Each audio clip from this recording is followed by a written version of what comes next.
سلام ጥዕና ሃበልና ክቡራትን ክቡራንን ኣብ ናይ ሎሚ ዜናታትና ብቐንዱ ኣብ መረጻ ኣሜሪካ ዘድሃበ ይኸውን ንኽትከታተሉና ብኽብሪ ብምዕዳም ናብ ዝርዝሩ ክንሰግር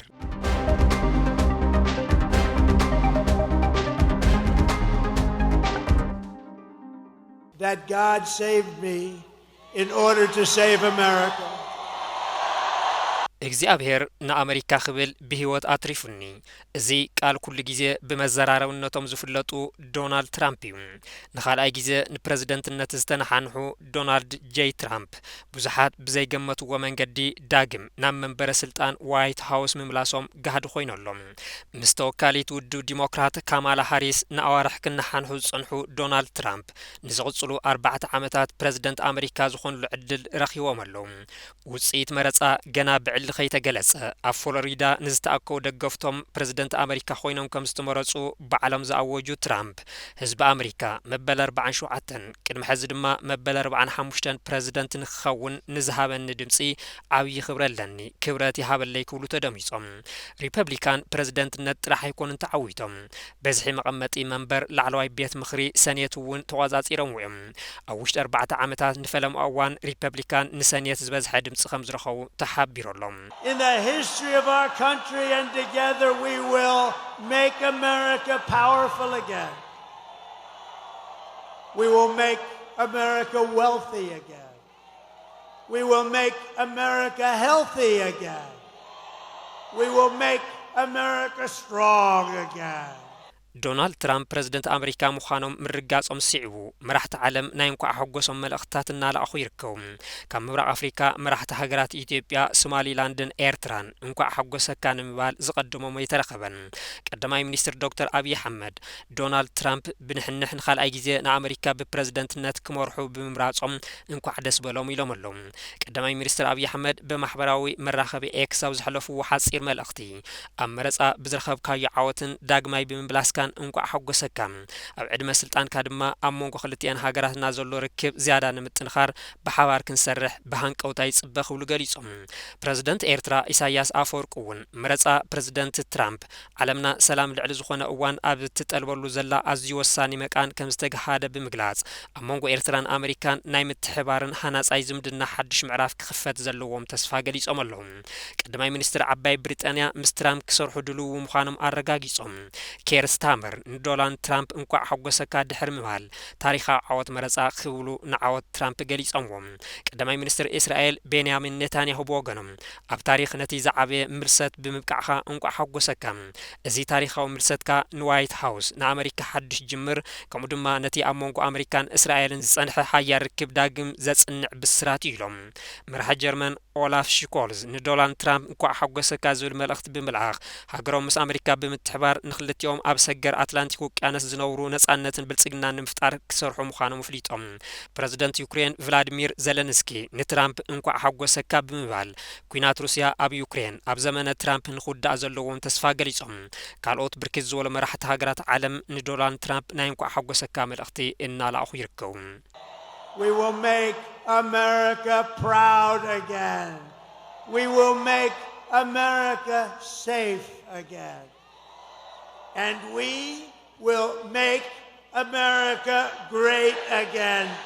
زقباب واقع تطو كبولهم بدوباتنا بيلوم نزعتو جبنانياتات كعكتومهم سراويت أمريكا خط أنا خرعهم أو عالم سلام نخعسل كجبرهم حلمي أمريكا كو حسيه بمبال بحد وجن دقفتهم زحقوسم أبقالو دماسك عز فترة مدر أسمع عملو دونالد ترامب داقم عباي أمريكا نقدم أمريكا بزولو قالاتهم زللي دونالد ترامب بريزيدنت خوينهم بممراتهم بفلاين أفريكاويان سدتنياتات سقات فتيرولهم أفريكاويان سدتنياتات مبزحتيهم تحت أتاوتات زلوهم كهزباو محبراو أقلقلتات زدقومو شقالهم نديمقراط بموكال زنحان حازنورا كامالا هاريس كتباو خونتا شقالو زمحش من معرايك قبرا قال آتين نيرانيم ترامبكين نهافتا ما زوجنا حدقات كرز بمقبار نشقالو كساب سلاسان كلتان مئتاوي كرز زسعب بوليسي كم زخطولي قلاز كابزين لعل دما أمريكا زركو زي حقاو سدتنياتات كم زبارورون كالوتوون نخياتو زخل كل مسرح كم زخطولون زفلتيم زي دما نسدتنياتات كرن أفريكا ኣልታው ጽልዋታት ከም ዝህሉ ይግለጽ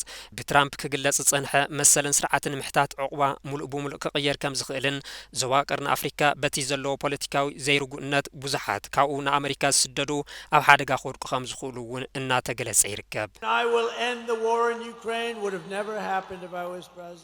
ዶናልድ ትራምፕ ቅድሚ ሕዚ 3 ግዜ ፕረዚደንት ኣሜሪካ ንክኾኑ ቅድሚ ምፍታኖም ኣብ ኣሜሪካ ፍሉጥን ኣካታዕን ቢልዮነር እዮም ነይሮም ትራምፕ ሓደ መዓልቲ ሕጹይ ፕረዚደንት ኮይኖም ክቕልቀሉ ከም ዝኽእሉ ክሕብሩ ዝጀመሩ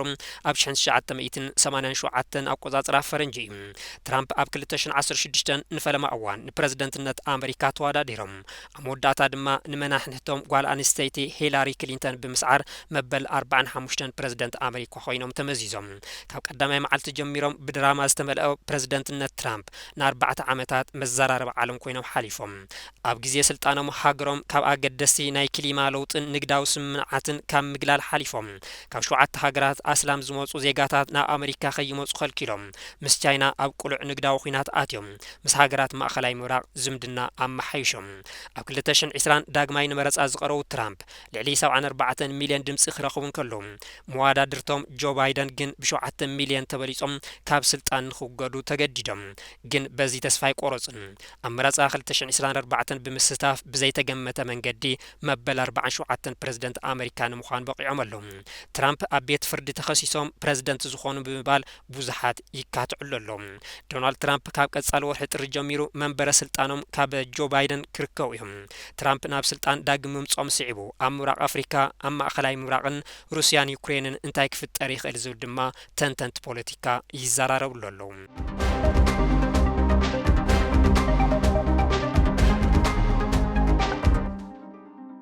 بقتلت حبن يمان استطرطر والكسب ኣብ ትሕቲ ቁጥጥር ፖሊስ ከም ዝኣተወ ኮሚሽን ፖሊስ ከተማ መቐለ ፍሊጡ 19 ጥቅምቲ 2017 ዓመተ ምህረት ገመን ቅትለት ተፈጺምዋ ዝተረኸበት ጓል ኣንስተይቲ ሓበን እቲ ሓበሬታ ኣብ ፖሊስ ካብ ዝወጽሐሉ ሰዓት ጀሚሩ ብዝተኻየደ ክትትል ተጠርጣሪ እዚ ተግባር ምስ ፈጸመ ካብ ከተማ ኣላማጣ ክሳብ ከተማ ደሴ ተሓጋጋዚ ሽፈር ኮይኑ ከም ዝኸደን ኣብ ከተማ ደሴ ኣትዩ ድሕሪ ሓደ ለይቲ ምሕዳር ድማ ኣብ ኣካላቱ ዝነበረ ውቃጦን ምሽፋን ዝጥዕሞ ክዳውንቲ ዓዲጉም ናብ ዝሓዞ መደቀሲ ክፍሉ ተመሪሱ مسأتهم أو قصر كوعل مخالون بوليس كتما مقالة دما أبالات سريدو فتناتات بديهم ناب كتما مقالة حزب وخم اللس مخالو كوميشن بوليس كتما مقالة جليس ألم أبزي قداي كوميشن بوليس كل لام حران محاورتون نبرت كتما دسي النظر أي وفولي متحوار دما مسجنا أغري والله قبل كفلي ميدان ركب حزبين كوميشن بوليس تجراي وزع حبريتا ملكيتهم أوان ورار جنوسايد تجراي لعلي حدا ميتن عسران شهدك أنستيو تجراي بورر تحايل تدفيرانين بوزحد دما هو تنسينانين دحرخوينات دما أب تجراي سرعة ألبونت نجيسو دك أنستيو تجراي انت قتلان انت دفران مرأي لمود نخوانا مزيولهم أبز حلف حد عمد بركز بلا دك أنستيو بمسكح خيقف عي تقتيلانين كساب حزي فتح زي رخواون بوزحاتين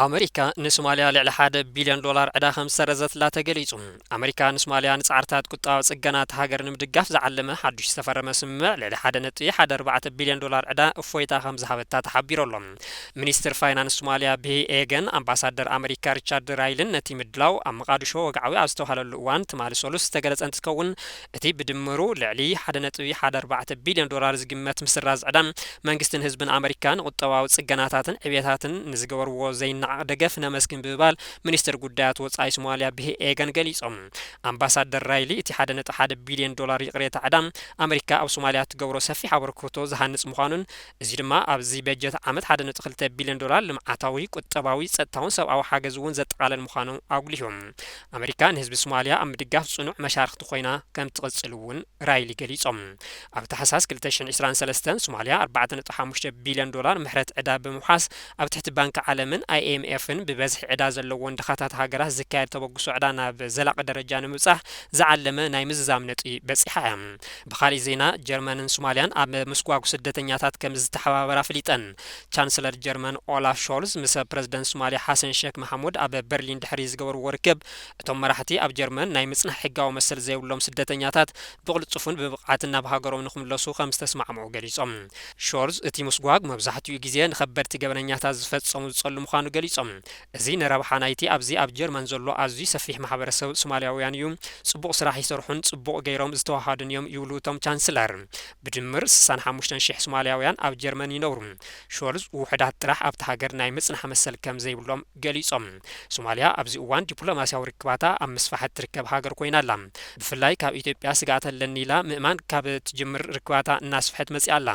ምስ ኤርትራን ግብጽን ድማ ስሉሳዊ ምሕዝነት ፈጢራ ወተሃደራዊ ዓቕምታታ ኣብ ምግልዋት ትርከብ ብሰራዊት ኢትዮጵያ ን20 ዓመታት እትሕሎ ዝነበረት ሶማልያ ሕዚ ምስ ኢትዮጵያ ዘለዋ ርክብ ክሕርፍፍ ምስ ጀመረ መሓዙት ኣብ ምእላሽ ተጸሚዳ ትርከብ እዚ ድማ ኢትዮጵያ ዝፈጠረትላ ዕድል እዩ ዝብሉ ብዙሓት እዮም ኢትዮጵያ ንልዕሊ 20 ዓመታት ካብ ዲፕሎማሲ ዓለም ተገሊሉ ጽንሐ ስርዓት ሻዕብያ እውን ብተመሳሳሊ ኣብ 2011 ዓመተ ምህረት በሪ ዲፕሎማሲ ዓለም ከም ዝኸፈተትሉ ዝዝከር እዩ